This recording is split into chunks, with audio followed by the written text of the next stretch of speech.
Hey, good morning, good afternoon, good evening, everyone. You got the coaches from the Endurance Lab today. We are on a ride in Zwift. It's going to be an easy pace ride. So, my name is Taya Freestead, and I have with me Jason Flores, Ian Murray, and Mitch Jankovic. We are all coaches from the Endurance Lab. So, jump on in, join us, ask us any questions about the Endurance Lab itself. And also, we have two labs starting on Monday, December 11th. We're going to put a link here in the comments about the sign up. So check us out on our website. Hey guys, what's going on? Good morning. Exciting. It's been a busy week for all of us and everyone here at Team ODZ helping make this whole thing work. So it's kind of culminating to a really exciting time. So yeah, let's get started. We can answer some questions, some early questions that have started here. I'm going to get everything shared out, so see if we can get some live questions as well. Yeah. All right. Well, why don't we start off with, I guess, with with this Endurance Lab. Obviously, people have some exposure of what it is, but let's just take a top-down look at kind of what this is. Taya, could you give us kind of a look at what we're looking at and what makes this one different than some of the other programs that are out there? Sure. So for those of you not familiar with the Endurance Lab, it's a group coaching program, and there are some features about the lab that differentiate a group coaching program that you normally see out there. So you will receive a plan, of course, for, in this case, the next upcoming lab is 6 weeks long, but the labs are typically 6 to 8 weeks long, and they target a specific goal, if you will, in terms of, depending on the season, and the participants in the lab have access to all of the coaches to ask questions, and also they have access to a nutritional therapist and a mental skills coach. And throughout the lab, all of us who organize the lab share out information about training, nutrition, etc., to educate our riders on how to best train to improve their fitness and achieve their goals. So we have what's called a forum where all the participants of the lab have access to. It's a private forum as a way of asking questions, sharing experiences, learning from each other, which is also very valuable, having that community aspect, very supportive community, and sharing information with each other as we go through the lab. Absolutely. I think so that's it in a nutshell. Yeah. I think one of the things, especially, I just wanted to hit home on the forum. It does seem a little bit different than a lot of riders are used to. We've gotten comments about that, but I think it just takes you away out from what I guess some people have called like that social media noise, where you've just got everything else going on, and you're just going to go to a place where people that are doing the same thing that you're doing are looking for the same type of answers. You can go and get those answers. You know what I mean? Yeah. And the thing is, too, the topics are organized so that you can go back to or search for anything you want more easily. Absolutely. So things don't get lost in the shuffle. Yeah. Yeah, and I think the best part about the forum, as we saw in the Facebook groups that we did before, is it's not just the four of us and then Andrea and Nate adding in. It's everybody adding in off their experiences. So it's really a community learning effort.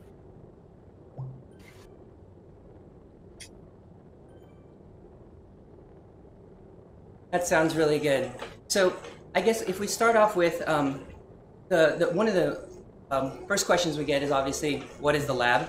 We've covered that in just a little bit there. I think the next thing would be is kind of what will riders be expecting to be doing in the lab, in this lab, versus, for example, the last lab where we were really focusing on the worlds, for example. That was what we were focusing on that lab. What do we have different from the coaches here that's going to make a difference? Well, I think that the difference we're doing here is that this is a true preseason type plan, or not quite off season because we're working, but it's prepping us for that hard time. All of us have destroyed our bodies over the last 8, 9, 12, 18 months. And now we kind of, to steal from Chat and Chill with Tommy Danielson, get to rebuild the house from tearing it down. So now we're really focusing on making our bodies complete for this next season. And when I say complete, I mean really focusing on parts of our strengths, or our weaknesses, parts of our body that we tend to forget about when we're in the throes of our racing season. That core capacity.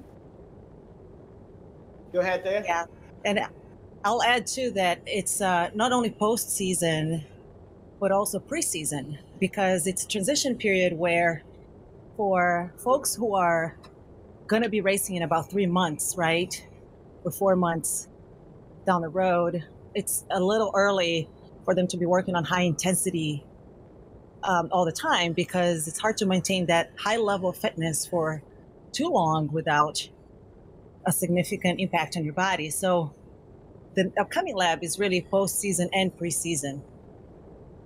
Yeah, that's right. And that's where when I talk about rebuilding house, stealing from your show, it's more just we're starting up over again. So that's preseason for sure. For me especially, because I started my training for next season's races already. Well, also I think one of the key things is that, going back to what Ian was saying about the strength, and it's something I haven't really taken seriously until the last number of months, is your body builds up a lot of imbalances. And those imbalances, because the body is so connected through all the different muscular systems, can have impact beyond what you're thinking. So I've got running issues related to a weak back, which is related to a nerve, which is related to my hamstrings. And the way that I'm going to fix it is by doing more strength, more core, and really equaling out the systems of my body. So I think this is so important, especially as riders, do this for a few years and you don't really take care of the whole system. You just take care of your legs as you're cycling. So I think the strength part is going to be a great way to kick off the season. Absolutely. So quick question. Oh, go ahead, Taya. Go ahead. No, go ahead. I was saying we got a quick question from Stefan. He was a previous rider in the Open Lab, and he wanted us to maybe expand a little bit more on how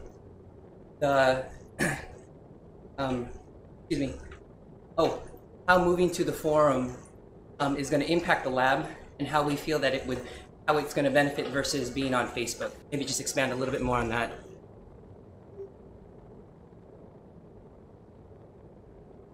Hey, I'll let you go ahead. I'll give an example. Yeah, I'll give an example of a Facebook page, right? So Facebook, of course, is fun in the sense that everybody's on it. It's quick. You just, have it on your phone and you just click in and you share a picture, you share something pretty quick. The downside of it is, for somebody like the lab, the downside of that is things get lost completely.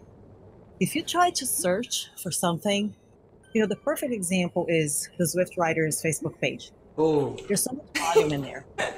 You try to search for something and it's impossible to find anything, right?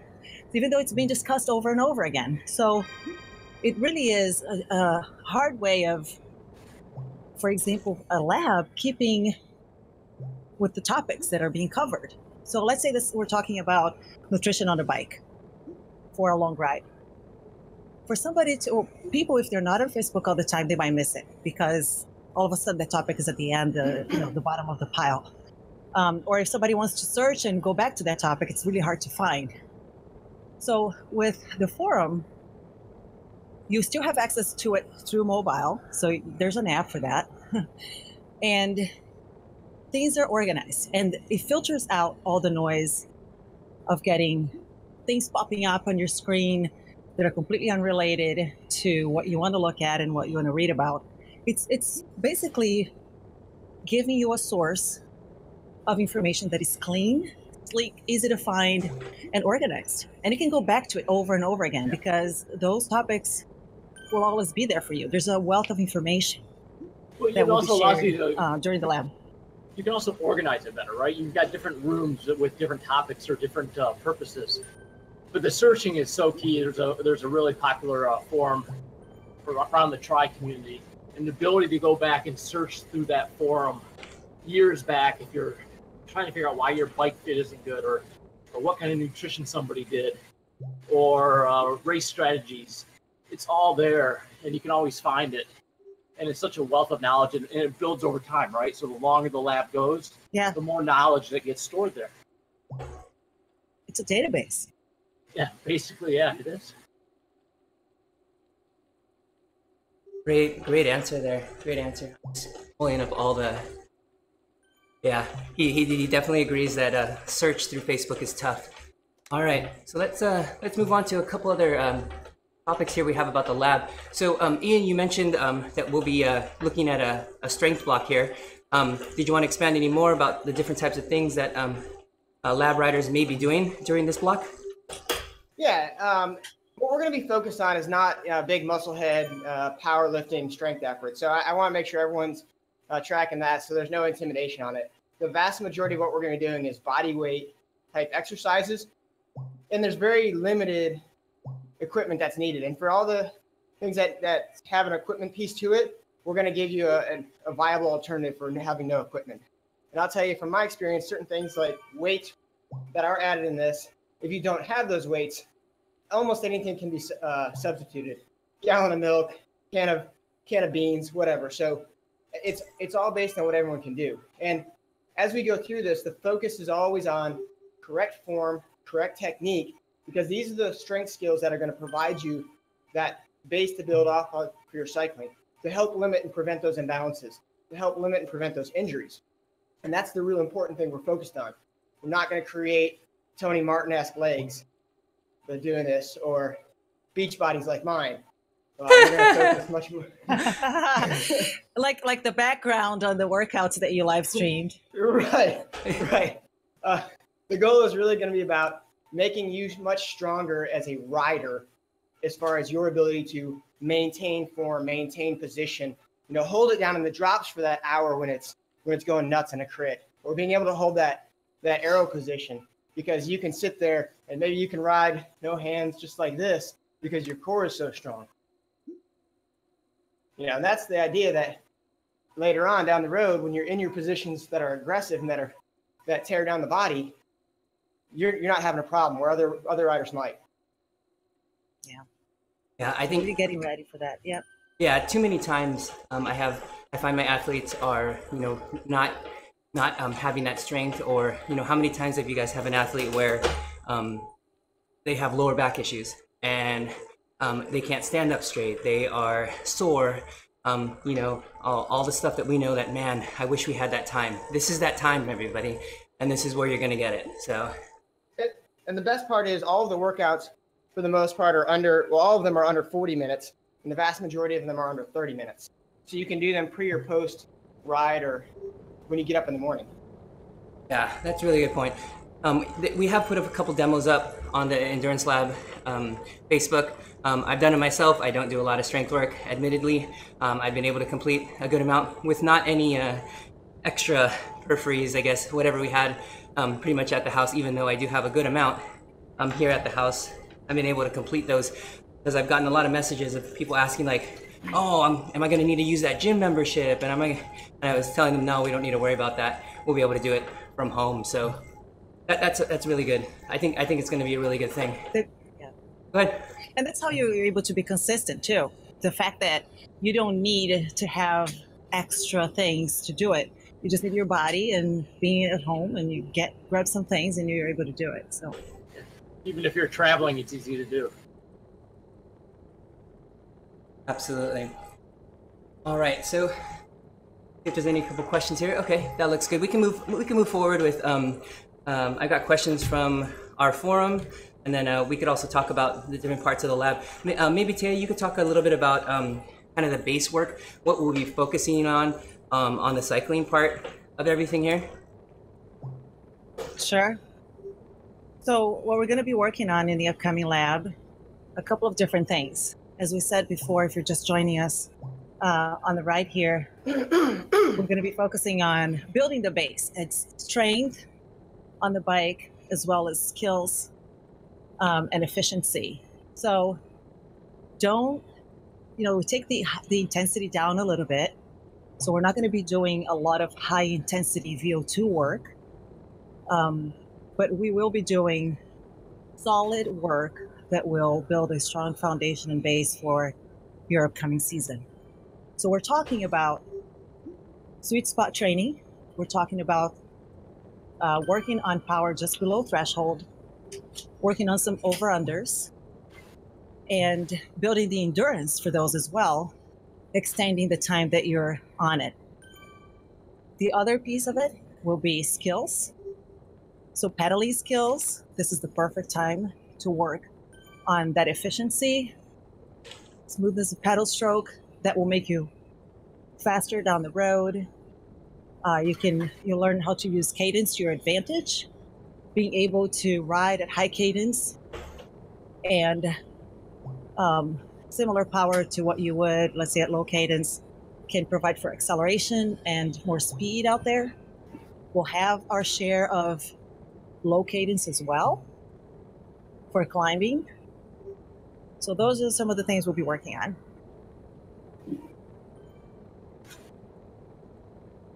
Excellent. One of the things I wanted to hit on real quick, Jason, with the skills part of it, some of these skills are not going to feel normal or natural, and so we all need to be cognizant of the fact that something different isn't going to feel right away. So I urge everyone to give some time to some of these drills or the skills that we're doing, because it'll get better over time. It's pretty much like anything else you do. The first time you do it, you're not going to be perfect at it. You'll probably fail or come close to failing. So give it some time and let the repetitions build that confidence and that capability. Yeah, really good point. And I think that's one of the reasons why, obviously, Ian is leading the part where the strength workouts and that sort of thing. He's got a lot of experience in that with his background. And a lot of us are going to jump out with comments, or myself with videos, just to demonstrate the variability that we have in riders. And if you guys want to jump on there, show people, what you're doing. Am I doing this right? You want people to take a look at that. Go ahead and throw a video up there. We could take a look. You could share it with the group. I mean, really feel open. This is a safe place. You know what I mean? As we go through the forum, and really just understand that there's some variability, and everyone's going to come at it from a different place, but we're all going to end up in the same place, which is, meeting our goals, reaching where we want to be, because we're getting better. You're doing something you've never done, and like Ian said, it's going to be uncomfortable, but I think it's just going to be for the better for everyone across the board. And that might be just the first or second week, but the third week, your body, you got that brain muscle connection, and you're better at it. So absolutely, sure, give it a try. All right, so I got another question here on Facebook Live. It says, what do we do about our weekly race schedule? What do we expect with how many workouts, how many strength workouts, and how does it fit into like a normal, let's say, for this rider, like Zwift races per week, for example? Well, that's kind of a tough question. Yeah, I mean, everyone's going to have a different opinion on it, and I know we're on Zwift for fun. We're not professionals for the most part, although I did just see Caleb Ewan on here. But we all need to kind of understand that we're not machines, and even the pros take time off and rest time. They're not racing 365 days a year. In fact, outside of Steve Cummings, I think nobody races really more than 120 days. So I think everyone needs to kind of understand that at a certain point we got to lay off some of the racing, or you can do the race but don't dig so deep that you're trashed from it, and you let the other skills that we need to work on to help make you a better racer in the long run come in. I think I got those. Go ahead, Mitch. Go ahead, Ted. What I was going to say is, at some point I think you have to trust in the plan, and you got to make a choice. Am I going to race 365 days a year on Zwift and kind of, you're going to improve a little bit, but you're going to hit a ceiling? Or am I going to trust in the plan and spend the time to build that base and really work through a season and come to a higher level of fitness? And I think what Ian said is correct. You can add in some rides on this plan. But if you're digging really deep and trashing yourself, it's going to impact your strength workout. And then that strength workout is going to impact, a drills ride or a sweet spot ride. And before you know it, you're playing catch up and you're really not on the plan anymore. So, Yeah. I mean, my opinion is if you're going to do the plan and add in some things around the edges if you need to. But if you want to race full time and try to do the plan, I think you're setting yourself up for a little bit of difficulty. Yeah. I definitely think so. Yeah. Yeah. There's got to be a little bit of flexibility there. As you said, around the edges. If somebody wants to do a race here and there, it's okay. And it's hard these days because there's so many options in Zwift, and it's one of those things that it seems that everybody is like telling you to race, right? Because all these races are popping up. So it's one of those things that we can accommodate some of them. Like you said, Mitch, don't go super deep on them, all of them. And I'll give you a personal experience here. I was racing a lot at one point in Zwift, and I noticed that my training was actually suffering over time. Mm-hmm. And that happened because every time I looked back on the same race that I was doing every week, I noticed that I had exactly the same power for the 45 minutes of the race. So I can see how that's not really training. My body is just used to it. It's just doing the same thing over and over because it's the same setup, the same type of race every week. And all that is doing is sapping my energy for workouts that will make me a better rider, right? So of course, racing is great. And if somebody decides that they want to have a racing season in January, February, the approach is going to be much different. Yeah. So that's from my experience. Mate, hey, I think you'd probably agree. You're probably doing a training plan, and then you're also doing races, so you never had the recovery occur that was built into that plan, right? So, Right. so Exactly. much of training is stressing the body and then recovering, right? Letting the body actually repair itself. And when you add in too Right. much on top of already a training plan that's supposed to tax your body and increase its fitness, if you don't get the recovery, you don't get the effect you want. Yep. Oh, for sure. Yeah. Agree. Great. I think. I mean, there's a Go ahead. there's a place to racing weekly, like Stefan saying, I want to race weekly in the summer. You can do that. All we're saying is you don't want to race year round. Not a good plan. Yeah, definitely. Yeah, and you can have some fun, like the coffee rides. It's doing those because you're doing 20 minutes of effort. So that's just kind of like a hard SST interval, really, after doing 30 minutes of just chilling out. But if you're going into these hour-long smash fests, yeah, you're not going to help yourself. Yeah, really good points. We've got another question here from the forum, actually. Everything sounds really great. I'm particularly intrigued by the group-based motivation. How is the Endurance Lab going to be leveraging the group workout functionality, for example, in Zwift or on Mixer or on live streams? How are we going to be leveraging that throughout the lab that could help motivate people?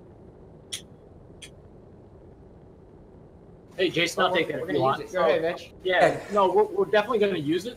We're going to have 1 or 2 workouts a week from the training plan in the group workout module, and we're going to have that multiple times. So we've got a handful of ride leaders who will lead those workouts. So they won't just be at like my time of 5:30 in the morning on one day a week. There'll be multiple chances for you to get involved and do those group workouts. The flip side of it is every ride or every workout won't be in there because we don't think it's fair for the lab participants if we allow the whole general populace of Zwift to basically do our training plan for free, through the group workout module. So we think that we owe it to you guys to make sure that you guys get your value, and there's other ways that we can also do those workouts together, like the old-fashioned way. Awesome. Right. Because if it's in the module, it needs to be open to all. Right. That's the rule of having a workout in a module. Yeah, if they come out with private group workouts, maybe submit a request through the input system on Zwift. Private group workouts would be a great thing, and we'd love to do that. And I guarantee we'd be leading many more workouts every week for the lab participants. Absolutely. Oh, I just had a question. Oh, Ian, I was wondering if you could speak to how riders are going to be able to keep track of what their workouts are each week, how they'll be accountable, and maybe bring in kind of how they'll know what's going on and what's different than what we've done in the past. Well, we're actually going to do a similar model that we've done in the past, which is it's going to be sent out on Training Peaks to all the riders.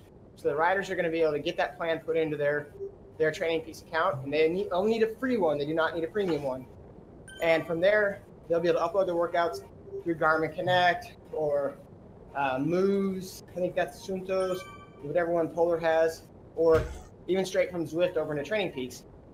And they'll be able to track their TSS that way. They'll be able to track their workouts and see their power that they put out. And they can also send it through Strava.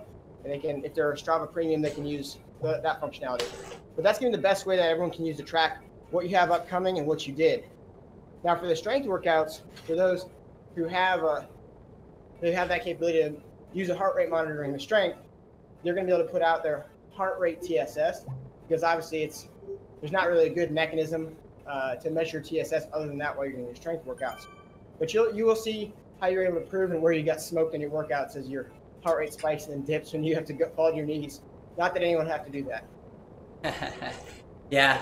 So yeah, that for riders who have done, let's say, the riders that are coming from the women's lab, they were given a file, like workout files. This is actually going to be all done through Training Peaks. So there's a question from Kev Stefan on Facebook about doesn't use other programs like Trainer Road.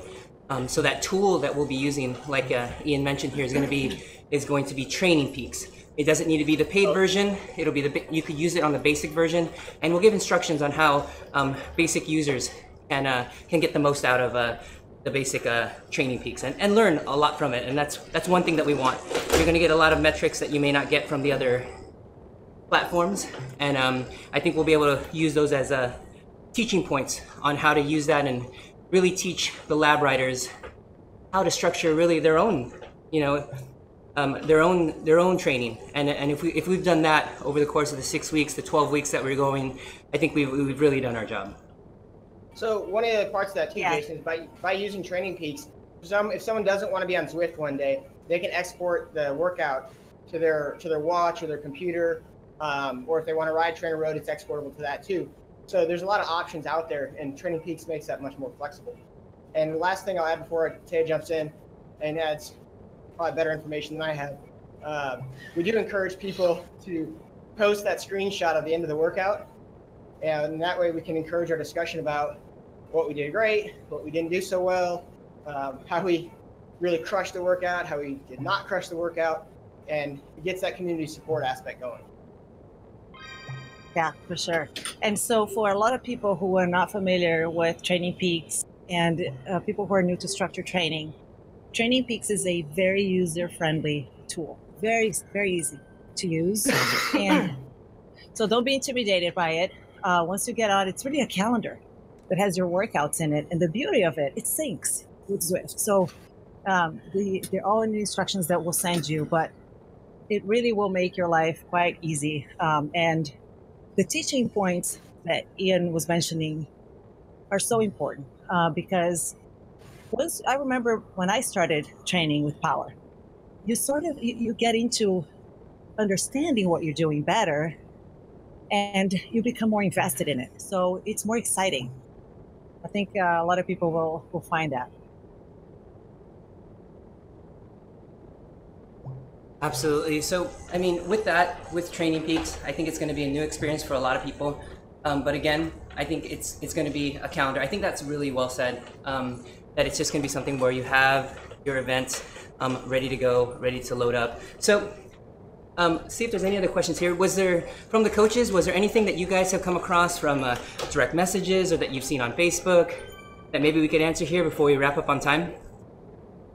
Well, there's one thing that I want to cover, Jason. There's been some concerns I've seen about, the strength workouts being too much. How are people going to get into it? So I want to cover that real quick because, like you mentioned before, there's a variety of levels that we have going in as far as background and strength workout. So the most important part when we get into these strength workouts is do not try to crush those first week of workouts. If it says 30 seconds of an exercise, yeah, Mitch, exactly. If it says 30 seconds of an exercise, that doesn't mean you have to go for 150 repetitions in 30 seconds. Right. Just take your time, do the proper form, do the proper technique. You can always go faster on the second set, or you can always go harder later on as we get going. But I promise you, if you hit the first workout and just give it everything you have and leave yourself a pile of sweat on the floor, on Wednesday, delayed onset muscle syndrome is going to set in, and you probably won't do workout number 2 because you will have a hard time getting out of bed. No. Yeah, take it easy in the first couple weeks. Really adhere to the plan. Get a feel for the plan and get a feel for how your body's going to respond to the strength workouts. And then if you want to start doing a little extra or really pushing something, then start to think about it. But give it the first couple of weeks for yourself to acclimate. I guarantee many of us haven't done strength workouts. I haven't done them in a long time, and I can feel it after just one. It didn't kill me. It's only going to make me stronger, but you don't want to go crazy and burn yourself out on week 1. Yeah, definitely excellent point. I could speak to that. Making sure you don't go all out. Go ahead. So let me answer Kev's question here really quick. Kev wants to know if I'm going to get a 6-pack. Well, Kev, yesterday we just booked a family cruise for my my in-laws' 50th anniversary, and that's in July. So I have to look good by July. I've got to tighten up this old man body and look good. So that's So funny. Mitch will be posting 6-pack pictures later on in the lab. There you go. and 6-pack of Founders All Day IPA. Showing off in a Disney cruise. There you go. There you go. Taya, we know that in the past, both the women's lab and the Fearless lab that we just had, the Tasters lab, they're all coming off of that and the races from Worlds. What do you have as far as a message to those women who are jumping into this kind of with both feet trying to train? Like, what do you have as a message to them moving forward here? The next lab is a great stepping stone and a great next step too to what they have been doing in the past couple of weeks and months. For the reason that we talked about earlier, which are they've been racing and working at very high intensity. At the same time, we had quite a few of lab participants who were fairly new to structured training. So this is the perfect lab to get really that basic understanding and the base training for the next season. And working on power, because I know a lot of them brought that up in the previous labs, that they really wanted to be working on increasing their power and continue the skills work that we did in those labs, including high cadence, because in their words, those were extremely helpful. Absolutely. And I think whether you're a beginner and haven't done any structured training, the coaches here have done a really good job in creating something that will work for beginners or even those advanced riders Yes. across the Right. board. Yeah, and there's some headroom there. So, we didn't plan out every single hour, every single workout. You'll be able to add things, subtract things, move things around. And that's the great thing about a properly structured plan and having the support from the coaches. You're not just buying this off the shelf. Okay, do this every day. Whether or not you're hurt, you do it. That's what this is going to offer to you. Yeah, and it's not remember one of going those back, that you do it and talk Go to you ahead. in a month from now, Yeah. and the forum comes back into that too, guys, is that that's the best way to communicate. You can always find us on Facebook or communicate with us directly, but the forum is going to allow you to really get a broad base of answers and comments and feedback around what you might be struggling with.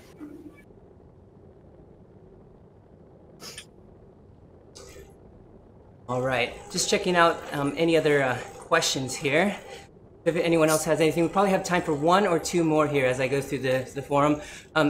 is there anything else with the strength workouts that we wanted to hit to kind of make sure we're not scaring people away, Ian? No, I mean, I think the biggest thing to understand is that strength is a vital part of cycling. We all forget it because when you watch the Tour de France or you see pictures of guys like Tyler Hamilton after he rode with the broken collarbone, he looked emaciated, probably like he just escaped from some famine-infested area. You know, with his six-pack was because you could count 6 ribs. so that's the difference. Those are pros, and they're doing that for mountain. They're climbing the mountain ability. You know, we as hardy amateurs have to take care to do this all year round because while they do it in different forms specifically for that pro tour level of racing. So we need to make sure we're doing something that works for us. And if you're not doing the strength workouts, especially as we get a little bit higher in numbers for our age, when I say older, we're just higher numbers. We need to do that a little bit more and more often to prevent injury. Not necessarily make us much stronger. It's injury prevention. Yeah, and I think along with injury prevention and all. Go ahead, Taya. Go ahead. Injury prevention. It's and also functionality, right, of your body in general. Just really, as you age, being able to have all those movements and strength for really things that you do day to day, a balanced body. All right, so yeah, looks like we've got through everything, all the questions currently that we've got on Facebook and on Endurance Live. Taya, could you walk someone through really quickly if they wanted to jump off this live stream, go straight to their browser and purchase the plan and get into the Endurance Lab? What would they do right now? We have a website that describes what we are doing in the lab, and it's very easy to sign up for the lab right there on the website. So it's www.endurancelab.fit, and you'll find all the information that you need. You'll find a bio about the coaches, you'll find a description about the lab, and you can sign up there. Excellent, excellent. And then after that, when they do sign up, obviously they get access to the forum and to us as the coaches. How are they going? And Ian, you mentioned how they're going to get the plan. What's that next step? Yeah. So the next step is once they've registered and we have their email that's associated with their Training Peaks account, we'll send them a link to that via that email, and they just simply click the link, and it will get added to their account. And then they will go in and they'll see the plan. Now, there is a YouTube video on Team ODZ's webpage, which will get put on Endurance Lab webpage, or a YouTube page, excuse me, and in the lab where they're going to get to see that. Absolutely. Yeah, and then so if you're using like a Wahoo Element, if you're using any other a form of the Rovi for the Cyclops user, you can import these workouts from Training Peaks to those. But for those riders who are actually using Zwift, if you put the day of the workout that you're doing that day, it'll actually port over to the game. So it'll work across all platforms, but works really nicely with Zwift, which what we're on today. So that's really good. And Jason, on the other side of that, sorry, it does import automatically to the Bolt. And Awesome. So I mean, you've got so many choices. You've got so many choices here to do this. You know, it's not just one way. So that's great. Right, and imagine you have also access to a nutrition expert and mental skills expert, because it's not only about the watts, it's not only about the muscle, it's about how you feed your body and also about how you focus on what you need to do on your mental skills there. Absolutely. Really good points. All right. So we are wrapping up on time here. I want to thank everybody who's come in. We've got plenty of viewers here today. We've got average about over 15, a bunch of shares, a bunch of likes. I want to thank everybody who joined us here on the Endurance Lab. Everybody, all of our partners, Zwift Live by ODZ, Team ODZ, everywhere else we have shared this today. I want to thank you. If you have any other questions, go ahead and post here or just jump in the lab. Let's get this going.